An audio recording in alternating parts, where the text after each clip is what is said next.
Taking question number 10 of miscellaneous exercise of chapter 2, inverse trigonometric functions. The question is, prove that cot inverse of square root of 1 plus sin x plus square root of 1 minus sin x upon square root of 1 plus sin x minus square root of 1 minus sin x is equal to x by 2, where x belongs to the interval 0 to pi by 4. This interval 0 to pi by 2 is given because this expression is valid only for this interval. Okay, now to prove this, what we are going to do, first of all, we are going to simplify the term, this lengthy term given inside the bracket. Okay, so taking this term square root of 1 plus sin x plus square root of 1 minus sin x whole upon square root of 1 plus sin x minus square root of 1 minus sin x, which we have been given. What we are going to do next is we are going to simplify, or in this case we are going to rationalize the denominator. Denominator is given in the form of square root terms, so we are going to rationalize.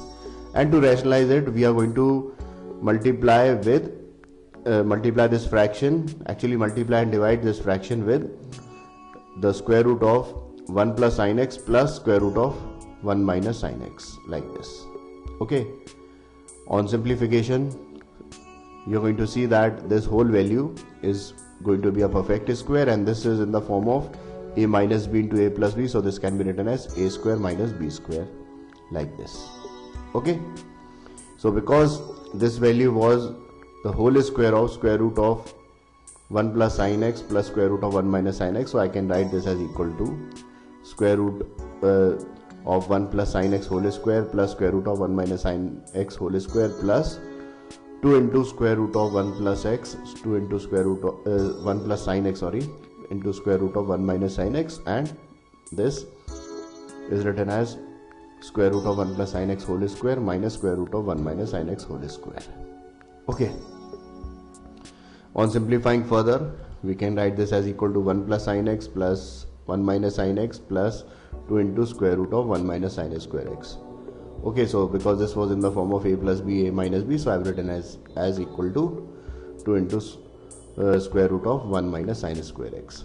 And here also the radical sign are going to cancel out, so I am going to get 1 plus sin x minus 1 minus sin x.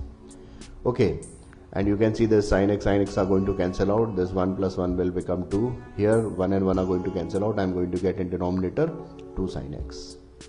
Okay, so this on simplification give me 2 plus 2 cos x upon 2 sin x. These 2's can be cancelled, so I get 1 plus cos x upon sin x. It should be also noted here that square root of 1 minus sin square x would be equal to square root of cos square x, and that is why we obtained cos x here. Okay, further I can write this cos x as 2 cos square x by 2 minus 1, so that 1 and 1 cancel out, and this sin x as 2 sin x by 2 cos x by 2. Okay, so this 1 and 1 cancel out, so I get 2 cos square x by 2 upon 2 sin x by 2 cos x by 2. The square cancel with cos x by 2, this 2 and 2 cancel out, and I get this as equal to cos x by 2 upon sin x by 2, which can be written as cot x by 2. So I can write this whole expression, which is inside the bracket of cot inverse, as equal to cot x by 2. Now because this whole expression is equal to cot x by 2, so if I take left hand side, so in left hand side I can replace this value with cot x by 2, so cot inverse of cot x by 2 is equal to x by 2, which is equal to right hand side, and this proves that this value cot inverse of this whole thing is equal to x by 2. So this is how we are going to solve this question. Friends, thanks for watching my video. To watch more of these super videos and for the latest updates, subscribe and like the videos on these channels on YouTube, HSK Shiksha and Math Help by HSK. Thank you.